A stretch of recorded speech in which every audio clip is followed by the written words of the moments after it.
જ્યારે કોઈ આપણું પ્રિય જુદું થયું હોય અને પછી એના વગર ખાલી પણ વર્તાય અને એને મળવાની તીવ્ર ઈચ્છા થાય, ત્યારે એને કહીએ, એકવાર આવને. ચાલો તો આજે અર્ચનાની સાથે સાંભળીએ એ શું કહે છે. એક દિવસ જો તું મને મળે તો હું તને કહું કે કેટલું મન થાય છે તને મળવાનું અને તારા સહવાસનું.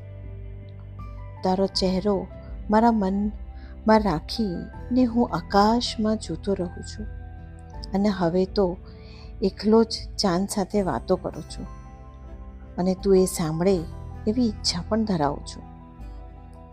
જ્યારથી આપણે જુદા થયા ત્યારથી ચાંદ પણ મારાથી દૂર થઈ ગયો છે. કદાચ એને પણ તારી ઉણપ લાગી છે ને તેને પણ ગ્રહણ પણ લાગ્યું છે. માટે મારી માટે નહીં પણ આ ગ્રહણ છોડાવવા તો મળવા આવ. એકવાર આવ. આવીશ ને? હા તો મિત્રો, આટલા પ્રેમથી કોઈ મનાવે તો માની જજો અને મળી લેજો. ફરી મળીશું નવી વાત સાથે ગપશપ વિથ અર્ચનાની દુનિયામાં. Till then, love you all. Bye.